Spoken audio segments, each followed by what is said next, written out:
विचार सार परमा आद्यां जगद्व्यापिनी वीणा पुस्तकधारिणी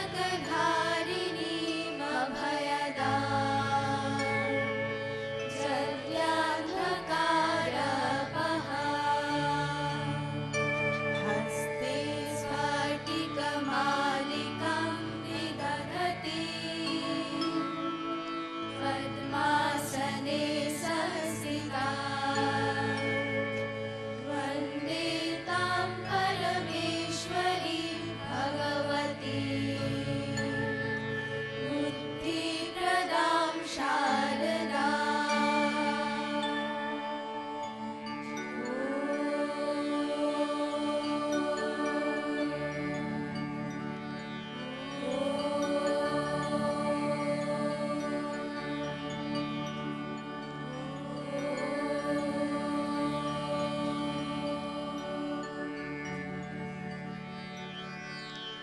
দেবী সরস্বতী পরবর্তীকালে বৌদ্ধ ধর্মেও এক গুরুত্বপূর্ণ স্থানের অধিকারী।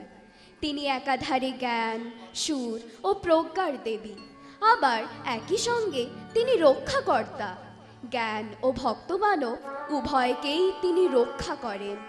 মহাযান বৌদ্ধ মতে তিনি প্রজ্ঞা পারমিতা বা বজ্রতারা। বৌদ্ধ ধর্মের হাত ধরে তিনি ভারতবর্ষের সীমা ছাড়িয়ে পৌঁছে গেলেন নেপাল, তিব্বত, থাইল্যান্ড, বালি, এমনকি জাপানেও।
দেবী সরস্বতীকে কবি বিহারীলাল চক্রবর্তী শারদা মঙ্গল কাব্যে প্রেম, বিরহ, সৌন্দর্যের রূপকে নিজের করে বিচিত্র রূপে উপলব্ধি করেছেন।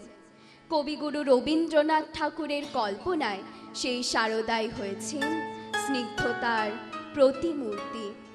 কবি দেবীকে অন্তরে স্থান দিতে চান, অধীর আকাঙ্ক্ষায় আহ্বান করেন, এসো দেবী এসো।